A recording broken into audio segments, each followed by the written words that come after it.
الشخص اللي قدامك ده اسمه مايك مينزر، يعتبر من أعظم لاعبين كمال الأجسام من العصر الذهبي، وبعض الناس شايفينه إن كان يستحق يكون بطل مستر أولمبيا أكتر من أرنولد نفسه، وده طبعا لأسباب كتير جدا، منها إن بالفعل في سنة 1980 كان واضح تفوق مايك مينزر على أرنولد في كل جوانب المقارنة تقريبا، لكن كمان بسبب ذكاء مايك وطريقة تفكيره اللي كانت مختلفة عن كل اللاعبين بتاعت جيله تقريبا، من حيث التمرين وحتى المواد اللي كان بيستخدمها وجرعاتها. من الآخر مايك مينزر كان فعلا مختلف عن كل الناس وقتها. في فيديو النهارده هنكتشف مع بعض مايك مينزر قدر يوصل لمستوى من الكثافة العضلية والنشافة لسه بنعتبره لحد دلوقتي ان هو اعجاز، وكل ده حصل في زمن ما كانش فيه ربع الامكانيات اللي عندنا دلوقتي. والاهم من ده كله، هل فلسفة الهيفي ديوتي اللي غيرت تاريخ اللعبة كانت فعلا نتاج عبقرية في التمرين، ولا كانت نتاج خليط قاتل من الهرمونات والمخدرات اللي خلى جسمه يشتغل زي المكنة، ولكن المكنة اللي ما بتفصلش خالص لحد ما المكنة دي انفجرت حرفيا؟ لما بنبص لتاريخ كمال الاجسام دايما بنقسمه لمرحلتين، مرحله ما قبل الاسترويد ومرحله ما بعد الاسترويد، لكن التاريخ الحقيقي بيقول ان في نقطه تحول حصلت في اواخر السبعينيات. النقطه دي كانت بدايه دمج علم العضلات مع علم الصيدله بشكل ما حدش عمله قبل كده، وفي وسط الزلزال ده كان واقف مايك مينزر. مايك ما كانش مجرد لاعب كمال اجسام بيشيل حديد وخلاص، ده كان متمرد فكري، راجل حب يطبق الفلسفه الموضوعيه على العضلات. يعني من الاخر كده كان عايز يخلي عمليه بناء العضلات عمليه منطقيه، 1+1=2، بس تحت قشره المنطق دي كان في واقع كيميائي مظلم وضروري جدا لنجاحه، زي تمريناته الشاقه جدا بالظبط. وعشان نفهم مايك لازم نفهم ان علاقته بالمنشطات ما كانتش مجرد وسيله زي باقي جيله، لا دي كانت جزء من فلسفته. هو كان شايف ان الجسم البشري عباره عن آلة، ولان الآلة دي ليها حدود طبيعيه فكان لازم يستخدم عوامل خارجيه عشان يكسر صمامات الامان اللي ربنا خلقها فينا، ويجبر الآلة دي انها تشتغل بطاقه تفوق قدرتها بكتير.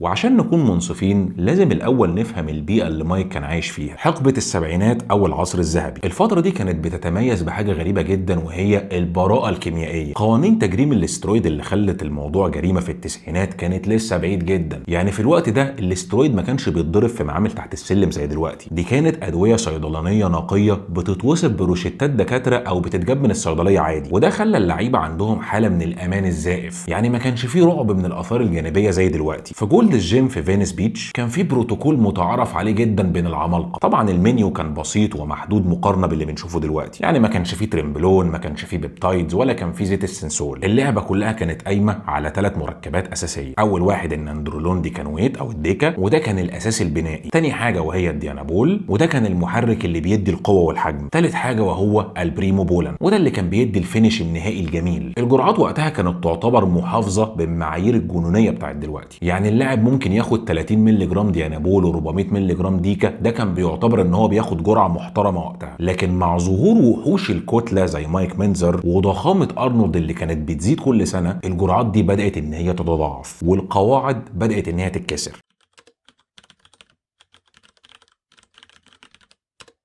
وهنا نيجي للنقطة الفاصلة. مايك ما دخلش اللعبة عشان يمشي مع القطيع أصلا. يعني معسكر جو ويدر اللي كان فيه أرنولد وفرانك زين وفرانكو كولومبو كلهم كانوا من مدرسة الهاي فوليوم تريننج، يعني بيتمرنوا بالساعات عشان يضخوا دم في العضلات. لكن مايك كان من مدرسة الشدة العالية أو الهاي انتنستي تريننج، كان بيستخدم تكرارات قليلة بوزن تقيل جدا، وحتى بعد الفشل العضلي كان بيعمل عدات سلبية لحد ما العضلة بتجيب آخرها حرفيا. بس السؤال هنا، هل تفتكر نفس الكورس اللي ينفع لواحد بيتمرن 4 ساعات بوزن إلى حد ما متوسط ينفع لواحد بيتمرن نص ساعة بس بوزن بيكسر العظم؟ الإجابة وقتها كانت طبعا لا. وعشان كده مايك صمم كورس يخدم فلسفته. لاعب الفوليوم بيحتاج حاجات تزود مخازن الجلايكوجين والشرايين، لكن لاعب الهاي انتنستي تريننج زي مايك عنده عدو تاني خالص، وهو انهيار الجهاز العصبي وتمزق المفاصل. وعشان كده البروتوكول بتاع مايك اتطور عشان يحل المشكلتين دول. أول حاجة وهي حماية المفاصل باستخدام الديكا، والأهم والأخطر قيادة الجهاز العصبي باستخدام الأنفيتامينات، وده السر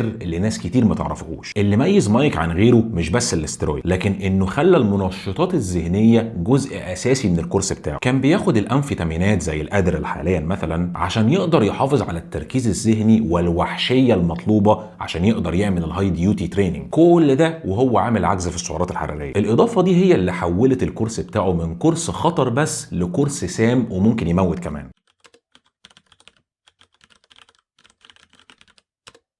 تعالى بقى نمسك المواد دي واحدة واحدة ونشرح علميا ليه مايك اختارها أصلا وإزاي وظفها لخدمة أسلوب تمرينه. أولا الديانابول ده كان يعتبر المحرك، ورغم إنه استرويد بنائي لكن قيمته الحقيقية المايك كانت في حاجتين. الديانابول بيزود من مستويات الدوبامين في المخ، وده بيدي حالة من الدرايف والعدوانية. تخيل إنك رايح تلعب مجموعة سكوات واحدة بس ولازم تطلع فيها كل حاجة عندك. طبعا محتاج حالة ذهنية معينة الديانابول كان بيوفرها. طبعا الديانابول بيحبس مية كتير جوه الجسم. طبعا بالنسبة للاعب كمال الأجسام وقت البطوله دي حاجه وحشه، لكن بالنسبه لمايك في فتره الاوف سيزون دي كانت ميزه حياه او موت. الميه دي كانت بتشتغل زي المخده كده للمفاصل والاوتار، بتحميها من التمزق تحت ضغط الاوزان الخرافيه اللي كان بيشيلها. يعني من غير الميه دي اوتاره كانت هتتقطع. تاني حاجه وهو الناندرولون ديكانويت او الديكا، ودي كانت من الاخر كده بوليصه التامين. الديكا مشهوره جدا بزياده تخليق الكولاجين وكثافه العظم. مايك كان بيعتمد على النيجاتيف ريبس او العدات السلبيه، ودي بتحط حمل على العظم والمفاصل يفوق قدره التحمل البشريه وقتها طبعا، لان البني ادمين بيتطوروا مع مرور الزمن. فلولا الديكا مسيره مايك مينزر كانت هتنتهي باصابه كارثيه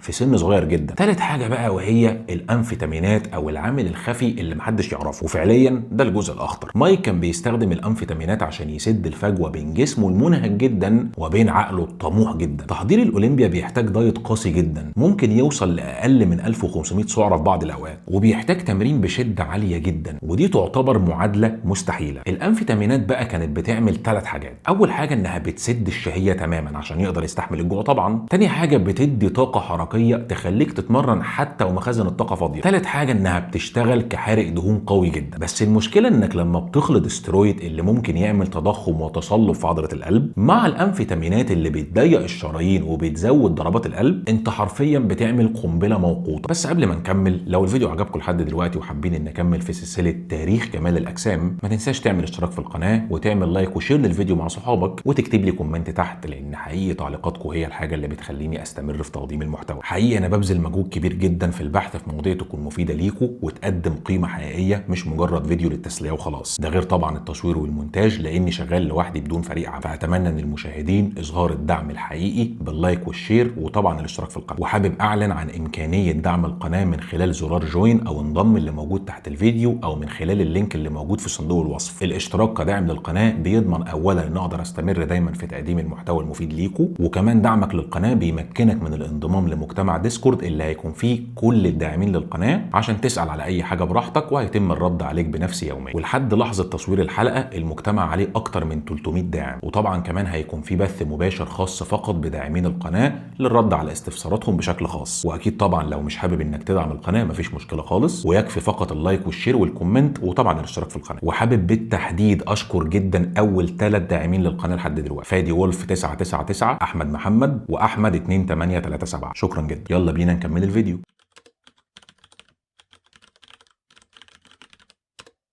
تعالى بقى نرجع بالزمن مع بعض ونشوف مايك عمل ايه بالظبط سنة 1979، السنة اللي وصل فيها لقمة مستواه. وبناء على مذكراته الشخصية قدرنا نعرف التواريخ بالظبط. هو كتب انه في 4 ديسمبر 1978 كان وزنه تقريبا 217 باوند، بس كان شكله سموث او ناعم مش ناشف، وساعتها كان موقف استرويد. لكن في 1 يناير 1979 دخل مرحلة الجد. المرحلة الأولى وهي مرحلة التنشيط. الهدف هنا كان صدم الجسم. الجرعات كانت كالتالي: كان بياخد من 30 ل 50 مللي جرام من الديانابول يوميا، وده طبعا عشان يزود القوه. وكان بياخد تقريبا 400 مللي جرام من الديكا كقاعده بنائيه، وكان بياخد من 10 ل 20 مللي جرام من الانفيتامينات قبل التمرين. والنتيجه كانت مرعبه. في 5 اسابيع بس مايك اتحول من 217 باوند وناعم ل 213 باوند ناشف ومتقطع. انه يخس دهون ويكتسب عضل وقوه لانه زود 155 باوند في تمرينه البنش العالي في الوقت القصير ده بيأكد ان المزيج ده خلق بيئه بنائيه خارقه. المرحله الثانيه وهي التنشيف والهاردنينج. هنا بقى اللعبه اتغيرت. مايك كان عايش شكل الجرانيت، فاستبدل الديانابول بالونسترول والبريموبول، ولكن بجرعات عاليه نسبيا وقتها من 200 ل 300 مللي جرام. طب هو ليه عمل كده؟ عشان يتخلص من الميه اللي تحت الجلد ويحافظ على مستويات النيتروجين في العضله. وفي نفس المده دي قلل الديكا ل 200 مللي جرام تقريبا عشان يقلل من احتباس الميه بس يفضل بيحمي مفاصله. والاهم بقى انه زود جرعه الانفيتامين ل 40 مللي جرام يوميا، وده طبعا عشان يعوض نقص الطاقه من الدايت القاسي جدا. التغيير ده هو اللي حول عضلاته من الشكل المنفوخ للشكل الجريني او المحبب الناشف جدا ده، واللي كان مختلف تماما عن شكل ارنولد الناعم في وقتها طبعا.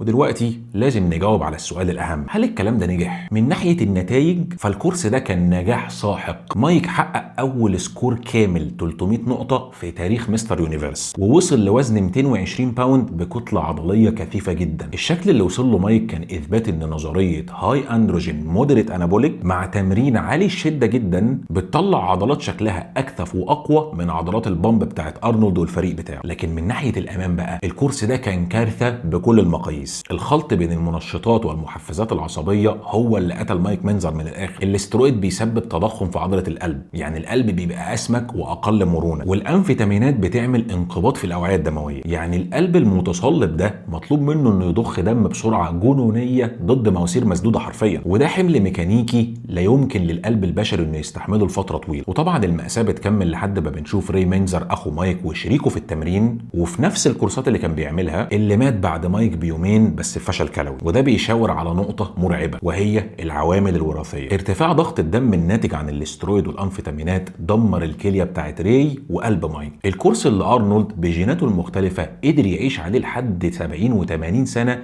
باستثناء الانفيتامينات طبعا، هو نفسه الكورس اللي قتل مايك وري وهم في عز شبابهم. وطبعا ما ننساش الجانب النفسي، استخدام مايك المفرط للانفيتامينات دخله في حالات من الذهان او الانفيتامين سايكوسيس، حاجات بقى زي البارانويا والكتابات الهستيريه وسلوكه الغريب جدا بعد اعتزاله، كله كان نتاج استنزاف الدوبامين في مخه بسبب المنشطات. من الاخر كده المخدرات اللي خلته يتمرن بشده عاليه جدا هي نفسها اللي جردته من توازنه النفسي. في النهايه قصة مايك مينزر مش قصة عن التمرين بس، دي قصة عن الثمن اللي ممكن تدفعه قدام أحلامك. مايك كان فعلا عبقري في شك في ده، وكورساته كانت تحفة فنية في وقتها طبعا. دمجت الديانابول عشان يعمل الدرايف، والديك عشان الحماية، والبريموبولين عشان الشكل، لكنه وقع في فخ قاتل حرفيا، وهو إن الغاية تبرر الوسيله. مايك كان مؤمن ان العقل يقدر يسيطر على الماده، واستخدم الكيمياء عشان يكسر قوانين الطبيعه في جسمه، والنتيجه كانت انه بنى اسطوره فعلا، بس الاسطوره دي كلفته حياته. مايك مينزر سايب ارث كبير جدا في التمرين بيتم استخدامه لحد دلوقتي، وهو الهاي انتنسيتي تريننج. بس ساب لنا كمان درس اهم في الطب، انك مهما كنت ذكي ومهما كان عندك منطق وعلم، في حدود بيولوجيه لجسم الانسان، ومحاوله كسر الحدود دي بالمواد المخدره